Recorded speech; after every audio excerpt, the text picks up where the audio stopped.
What stops a charging beast when running and fighting are both impossible? 25 centuries ago, in the kingdom of Magadha, in the city of Rājagaha, an elephant named Nalagiri was led out of the king's stable at the hour the monks walked for alms. He was the king's war elephant. He had been given strong drink. The man who set the gates open wanted him to kill one figure walking the lanes. This story is preserved in the 7th chapter of the Cullavagga of the Vinaya, among the catalogue of 3 attempts on the Buddha's life, with a commentary by Buddhaghosa on the 7th verse of the Dhammapada.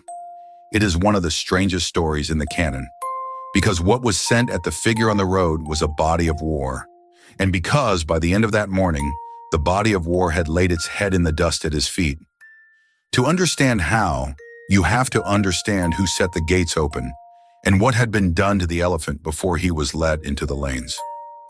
His name was Devadatta. He was the Buddha's cousin. They had grown up in the same household. They had been taught by the same elders. They had played in the same courtyards as boys. And in time, when the Buddha had become the Buddha, Devadatta had taken the robe and joined the order, and walked beside him for many years. Something had turned in him. The canon does not explain it cleanly. It records what he did. He asked late in his life to be given the order to lead. The Buddha would not give it to him. He left and he gathered followers of his own, and he went down to the city of Rājagaha, and he attached himself to the prince of Magadha, Ajatasattu, who would soon take the throne by his own quieter violence. From that house, with that prince's support, Devadatta began to plan. The first attempt was a stone. He went up to the cliffs above Vulture Peak, the rise outside Rājagaha, where the Buddha sat in the open air in the late afternoons, and he loosened a boulder and he pushed it down. The boulder struck a ledge above the path and broke, and a single splinter of rock came down and cut the Buddha's foot. Nothing more. The second attempt was a row of archers. He arranged for men to be hidden along the path the Buddha walked at dusk, with their bows drawn and their arrows nocked. The men saw the saffron robe coming up the road. They could not loose their bows. They lowered the bows. They came out from where they had been hidden. They bowed instead, and they let him pass. The third attempt was the elephant. Nalagiri stood in the king's elephant stable on the eastern side of Rājagaha. He was not a young elephant. He had been the king's war elephant for many seasons.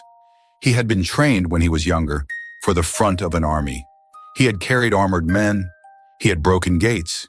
He had been struck with the goad many times in many places, and the places where he had been struck had hardened. He was tall at the shoulder. He was strong. He was, when handled poorly, dangerous. In the morning, the keepers came to his stall the way they came every morning, with hay, with water, with a bucket. But this morning, the bucket did not hold water.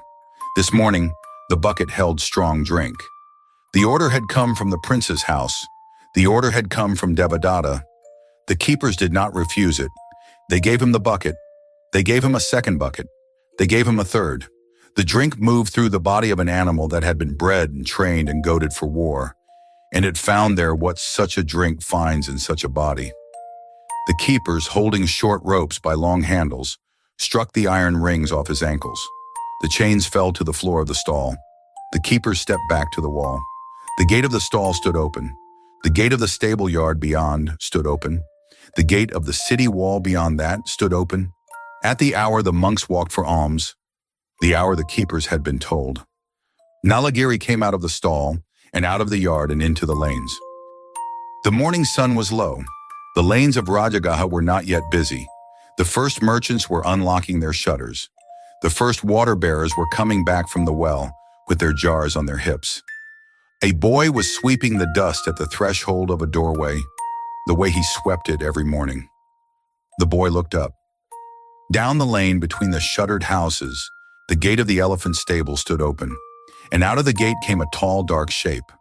The shape was not walking the way the king's elephant walked when the king rode him. The shape was not led. There was no rope at the neck. There was no man on the back. There was no goat in front of him. The head was low. The trunk was lifted. The eyes, when the eyes caught the light, were not the eyes of an animal who knows where he is. A single keeper came out of the stable behind him and saw the lane and saw what he had let out, and turned and ran the other way. The boy at the doorway dropped his broom. Nalagiri came into the lane. The first lane saw him. The boy at the doorway turned and ran inside, and a woman pulled him through and bolted the door behind him. A merchant a few houses on saw the bolted door and saw what the door had been bolted against and pulled his shutters down with a single hard motion.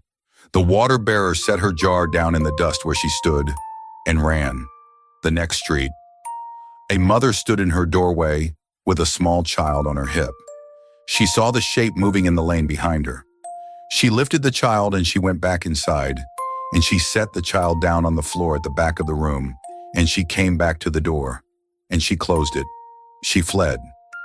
A merchant in the next stall saw her close the door, and he closed his stall, and he ran into the back of his shop, and he closed that door too. He fled. A child who had been playing in the lane between them looked up and saw what was coming and ran the way children run, without looking back, without shouting, only the small, fast sound of small feet on packed earth. He fled. She fled. He fled. They all fled. The next street. The doorways closed one by one along the row. A potter pulled his wheel inside. A weaver pulled her loom frame in from the courtyard. A man who had been spreading rice on a mat to dry left the rice on the mat and went inside without it. The mat stayed in the lane. She fled. He fled. They all fled. The next street. The next. The next. Nalagiri came on through the lanes of Rājagaha at his own slow, heavy pace. Behind him, the city closed. In front of him, the city emptied. The doorways shut a row at a time. The shutters went down a row at a time. The lanes ahead of him were going still in a wave that moved at the speed of his own walking. A basket lay overturned in the dust. A broken jar lay beside it. A sandal had been left in the middle of the lane where someone had stepped out of it. The lanes were quiet. The shape moved on through them. The next street. The next. The next. On a different lane, walking at the same hour, was the Buddha. He was walking with a small group of monks. Their bowls were in their hands. They went at the unhurried pace of men who had walked for alms in this city many mornings. A man came running down the lane toward them, with his hand at his chest, breathing hard. "Honored sir," he said, "turn back. There is an elephant in the lanes. Nalagiri, the king's elephant. He has been let loose." The Buddha thanked him with a small inclination of the head and walked on. Further down the lane, a woman in a doorway called out, "Honored sir, please, not this way." The Buddha walked on. The monks behind him began to look at one another. One said quietly, "Honored sir, perhaps this morning we should turn into the side streets." Another said, "Honored sir, we can come back at a later hour." The Buddha did not turn into the side streets. He did not come back at a later hour. He walked at his ordinary pace, with his bowl in his hands. Some of the monks behind him began to step away. One into a side street, then a second, then a third. The small group thinned. A few stayed. At the next bend in the lane, the elephant came into view. He was perhaps 100 paces ahead, where the lane opened into a small square. He had stopped at the threshold of the square. His head was low. His trunk was lifted. He saw the saffron of the robes. He turned in the square. He came toward them. Ananda, the Buddha's attendant, who had walked beside him for many years, stepped forward. He stepped in front of the Buddha, and he placed his own body between the Buddha and the lane ahead. The Buddha looked at him. He said quietly, "Step aside, Ananda." Ananda did not step aside. He looked at the elephant. He looked at the lane. He kept his place. The Buddha said it again, "Step aside, Ananda." Ananda did not step aside. The Buddha said it a third time. Ananda did not step aside. 3 times he asked. 3 times he would not. In the end, the Buddha placed his hand gently against Ananda's shoulder and moved him to the side of the lane the way one moves a younger brother who has put himself in a place he should not be. Ananda stood at the side of the lane. His hands were at his sides. His face was wet. The lane in front of the Buddha was now open. The elephant was at the far end of the lane. The Buddha stood in the middle of it. His bowl was in his hand. His feet were on the packed dust. His robe hung still in the windless morning. Nalagiri came forward. He came at the slow, heavy walk of an elephant who has decided where he is going. The trunk lifted, the head lowered. The lane was wide enough for him and no wider. The Buddha did not move. The elephant came nearer. The shutters were down along the lane. There was no one in the windows. The only figures were the two of them, the dark, heavy shape coming on, and the still figure waiting. The Buddha did not move. What the Buddha did, he did without raising his voice and without raising his hand. The canon does not give it as words. The canon gives it as a quality, a kindness directed forward, at the shape coming up the lane, without condition, without recoil, without fear. A kindness given to an animal who had been bred for war and chained through his life and goaded into the lane with strong drink in his veins. It was the only thing the figure standing in front of him had. He gave it. The elephant came nearer. The dust raised by his feet rose to the hem of the Buddha's robe. The smell of the drink in him reached the still figure. The Buddha did not move. Something in the elephant, somewhere underneath the drink, underneath the chains that were no longer on his ankles, underneath the years of the goad, slowed. His pace shortened. The trunk that had been lifted began to come down. The eyes that had not been the eyes of an animal who knew where he was began in the smallest motion to be the eyes of an animal who knew where he was. He came on a few paces more. He was now at the length of the Buddha's outstretched hand. And then finally he stopped. He stood for a long moment. He was breathing heavily. The flanks moved. The trunk hung now near to the ground. He lowered his head. He folded his great front legs the way an elephant folds them at his keeper's command at the end of a day, and he came down to the dust of the lane. He laid his trunk in the dust at the Buddha's feet. The Buddha put his hand to the great forehead. He said, "Nalagiri, be still. There is no enemy here." That was all he said. The elephant lay there. The great body had gone quiet. The lane was quiet.